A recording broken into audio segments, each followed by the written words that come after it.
there's one video going around right now of people. I love watching people losing their minds, Karens and things like that. It's on every website now. Yeah, there's so good. People going crazy. But this one really drives me insane because the video ended, and this already has gone viral.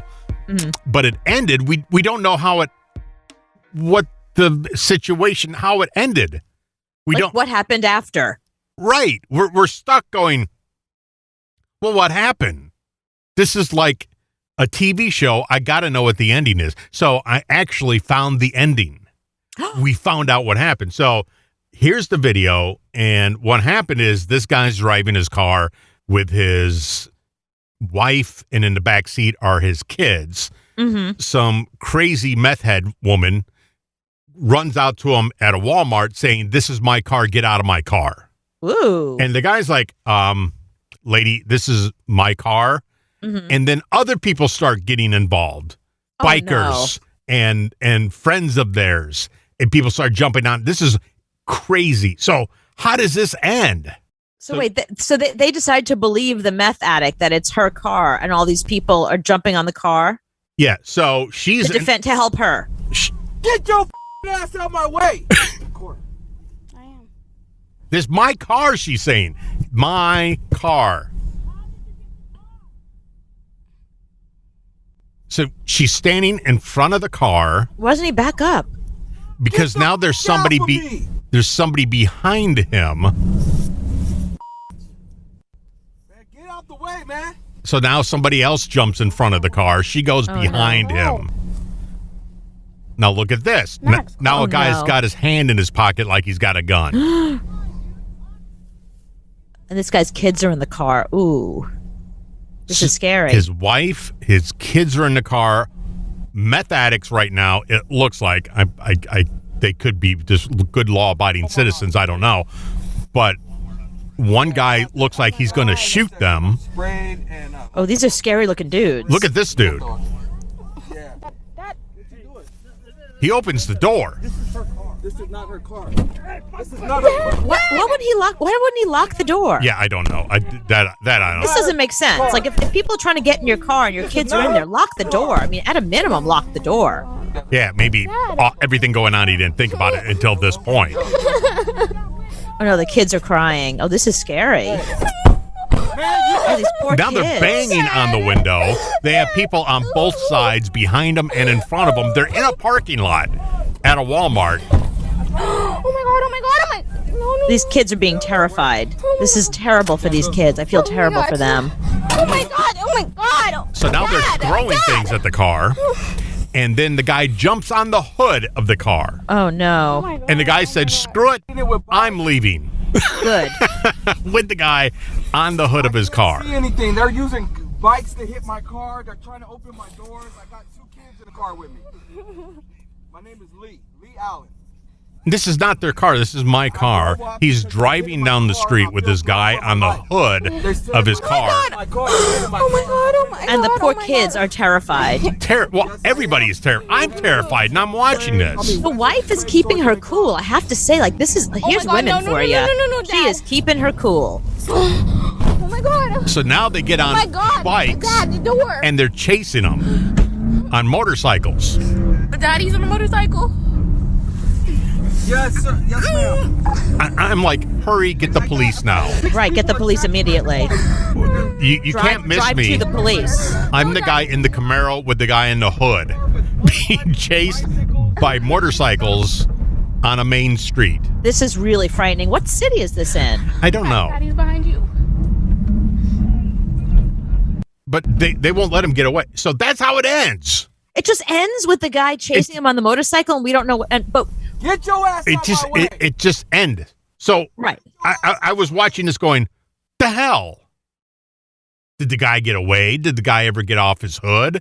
Did the cops ever show up? Did they catch the guy on the motorcycle? What's going on? So what happened? You said you investigated. You put your little journalism hat on. You did a full investigation, and what did you find? I found a TV station that did a whole report on this, and they actually found the guy who was on the motorcycle. The guy, remember the guy that opened up the door? Yeah, the scary guy. The scary guy that gets on the bike and starts chasing him. Well, they found him. Oh, great. Posted now, you've probably seen this post on social media showing an angry group of people surrounding a father and his 2 children who are at a Walmart in Spokane Valley. We did see that just now. The woman thought that he stole her car, and people surrounded them trying to get them out. The problem is the car wasn't stolen, and at one point, Father Lee Allen actually drives off with one person on his hood. Take a listen to the police dispatch. They went westbound approaching Freya. I'll have the city take a look. Hopefully we can get some better information soon. But there might be a dude on the hood. There might be a dude on the hood. Speaking exclusively. How casual is the Noel dispatch? Lashley about what happened. Noel.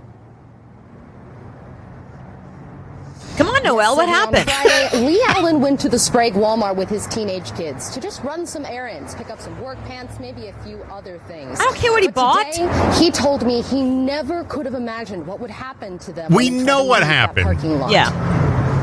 I never had so much fear as, I couldn't think rational. Okay. And I knew that, I was going to keep my kids protected no matter what. I knew I had, if all else fails, I could just, step on that gas pedal and just... Okay, now if this guy hurt one of these people that were around his car, would he Right. be in the right? If he would have floored it and ran somebody over, that Yeah, guy there's with his hand in his coat that looked like he had a gun, should he have hit him? Should he have ran him over? Yes. There's laws about that if you think that you're in imminent danger, it's the imminent danger law, I think it's called, it's referred to as. Mhm. If you think you're in imminent danger, which this guy definitely would have been, think about it. His kids are in the back seat. The one guy has his hand in his jacket that maybe he's got a piece. Mhm. You don't They've know. surrounded the car. Yeah, they've surrounded the car. I think the father would be 100% within his rights to protect his family and protect his children at any cost. Yes, this is an shoot out imminent like a danger rocket situation. somewhere. But at the same time, I didn't want to hurt anybody. He's a better guy than I am. I would Oh, have yeah. floored it. Please tell me the He's a woman much in better this guy than I video am. owns a car like the one that Allen was driving and thought Allen's car was actually hers. A man passing by on his motorcycle then got involved when he heard the woman yelling, and then a third man then attacked Allen's car by throwing his bicycle at it, according to deputies. Allen says his daughter, who recorded this incident, is so terrified after what happened. See, I that told you she doesn't was even want to get terrified. You out of can the hear car her. when they go places. He tells me he still can't believe his family went through this. Okay, I've lived in we get it. Spokane Now for what a happened to while. the biker dude? That's what we want to know. She's going to have some PTSD, that poor little girl. I hope she gets some therapy because that I'm telling you, going that to. is- Could happen I'm going to also. or That's anyone else. terrifying. But I was living I'm never going to Walmart I again. just wanted people to We'll get just you be some more therapy, vigilant and too. watch their surroundings. Okay, He Noel, says give after it to posting that us. Video online. Many of you have actually reached out to him, offering to help him fix some of the damage to his car. And today, Good. Spokane County deputies told me they are still searching for the man who threw the bicycle at the car in the video. So if you know who that person is, please give deputies a call. Okay, so they did find the guy on the motorcycle, and he says he's sorry. He's a grandfather. He just saw a woman going out of her mind, and he stopped to help her. So You couldn't tell that she was like a crazy meth addict who didn't know what the hell she was talking about. Like that's not very good judgment on his part if he's a grandpa. And his immediate thing is just to jump. I understand men needing to jump in and help women Mhm. in situations like this. I get, especially that generation where they feel like women can't handle things for themselves. But when you get there and assess the situation, you see like a dad, a mom, and 2 little kids in the back seat. You're probably like, something's wrong. Yeah, here. he's Like, not a cop though. He's a biker. He's not been trained to, find out. You don't have to be trained. exactly what's going just on. look, just use your eyes, and you see that there's 2 kids who are screaming, crying. Clearly, a mistake has been made. Mhm. Don't get involved. That's the thing. Like, what are you getting involved in other people's business for? See, that's it right there. You see Yeah. somebody, look away. I don't see nothing because it's not going to turn out well. Right, not for you. And we keep hearing these stories all the time about like good Samaritans, and they end up dead. You know what I mean? Like, Right. be a good Samaritan from afar. Call 911. Do that kind of thing. Use your phone. But I think and cops will tell you physically putting yourself in a situation where you could be in danger is not really being a good Samaritan. That's being a stupid Samaritan. Well, you hear about those people that try to revive somebody that's passed out and they end up breaking one of their ribs and then they get sued for it. Just leave them alone. Walk away. That's what cops are for. Cops and firemen, they do that. Us, we don't see it. Right, exactly. All right, I have so much things to talk to you about. I have a couple of things going on. Friends, let me see. Do you want a personal story or do you want something that concerns you? Oh, something that concerns me. I've known you for a long time, and I can count on one hand how many friends you have. I know that you're not one of these guys who's like super social and you're always going here with this group and there with another group. And sorry, we're going on a guys golf trip this weekend. Like, that's not you. I know. So let's pretend that you actually are somebody that has friends and you do care about other men. Okay. Okay. I'll pretend. Pretend. So I don't know if you saw this study this week, but it turns out that we are in a friendship recession and men are faring far worse than women. Now, women are also having a problem meeting friends. And what's so odd is Bumble, a dating app, has this new thing called Bumble BFF, and women are using it to meet other women to be friends with. Like, not for dating. It's not like for lesbians to find dates. It's for any woman to find another woman just to go drink wine with. Yeah, buy shoot the shit and have a coffee and whatever you want to do, like just to find friends. But according to this survey, men are not doing well. Only about 27% of men have at least 6 close friends. 6? I don't even know 6 people. No. Well, think of it like this. Okay, so 27% of men right now have 6 close friends. In 1990, 55% of men had 6 close friends. So over the years, men have less and less friends. So the number of men without any close friends, it used to be 3%. Now it's up to 15%. Right now, if I was to get married and I would need, I don't know, how many people in my wedding party? 5? Yeah. You would be the best man. Right. I'd be the best man. Exactly. Yeah, right. Then my kids. I mean, I would have to put, I don't know. I don't know 2 other people to put into that party. Yeah, you do. But literally 2 others. 1. I don't know if there's another one. Yeah. There would have to be a contest for the 5th because I really don't know people like that. Okay, so I'd be the best man. Your Right. kids would be your groomsmen. Right.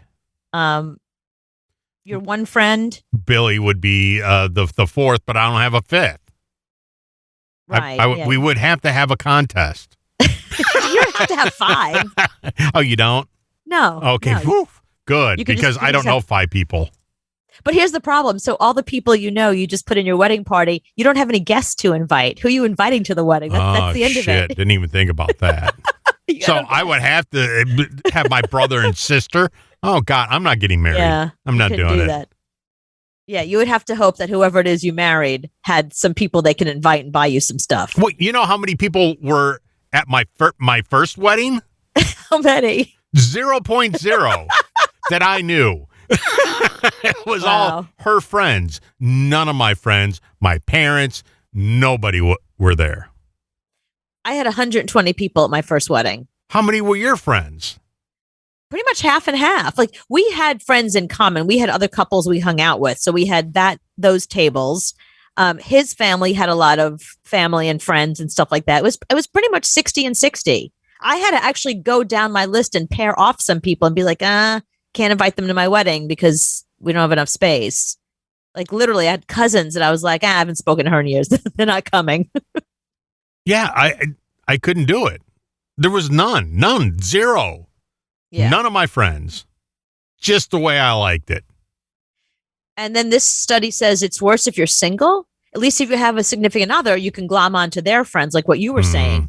But if you're single, and this study is saying that single people have even less friends because, well, first of all, over the years, it's been less and less because people are on social media more. They don't go out as much. And then COVID obviously had a really big impact because people just stopped socializing for a year. Mm-hmm. So No, that sounds good to me. I enjoy not having any friends. My boyfriend has friends, but most of his friends are my friends. Like when we go out with my friends that, with boyfriends or husbands that he also likes. I do have a couple of friends whose significant others he does not like. So I go with them alone. Like we don't go out as couples because I don't want to put him through that. So yeah, most of his friends are my friends. No, I hate her friends, and then you have to be friends with their husbands. Can't stand that. Because I have nothing in common. I have nothing in common with her friend, and I definitely don't have anything in common with her husband. Yeah. What are we going to talk about? I did this Sunday. It was a guy sitting there at a table, never met the guy, kind of a friend of a friend. So I'm talking to him. The minute he starts talking about politics, I'm like, I'm out. Yeah. I'm out, done. I can't do it. Because I don't know what to say. I'm going to say something wrong. I know it. So I just shut my mouth. No, and that's rude of him. That's not, if you don't know somebody, don't dig right into politics. Like find other things to discuss with people. That's his bad. Well, because I was talking about his job and he sells guns. So you know what kind of, right from the get-go. Dude, I sell guns and ammo. This is the kind of person I am. Yeah. So yeah, I stuck my foot right in that one, and I shouldn't have even brought up and he didn't even ask me what I do. So I didn't even tell him. No, it's all about him. Yeah, it's all about him. Yeah, how rude. And how we have only 3 years left until Trump comes back in office, and then everything will be better. I thought that Trump is coming back next week. Did you see that he was coming back next week? No, he's been saying that for a while, so I can't wait. Damn the Constitution. We're just going to do whatever we want. Whatever. Yeah, no, I make sure that, like I said, I have some friends that I know who my boyfriends, so my good girlfriends have significant others that my boyfriend actually likes. Like a couple of my best friends that have a boyfriend or a husband or, a wife or whatever that I know that he can deal with, we'll go out with them. But I know the ones that he can't stand, and I make excuses. Oh, he's sick that night. Or how about if I'll come over, so I just make an excuse why he can't make it. Luckily, he's involved with theater. Well, was involved with theater when theater was happening here. So I can be like, oh, he's got to play that night. But you know what? I'll be there. Yeah, I don't think it's safe when it comes to politics to bring your boyfriend in front of anybody because it's not going to end well. No. In New York, it might, but in the South, he wouldn't last a day. No, not so much in New York either. My parents and he have difference of opinion. David Seeley wants to be the flower girl. Oh, there you go. All right. So now your wedding has just added another person.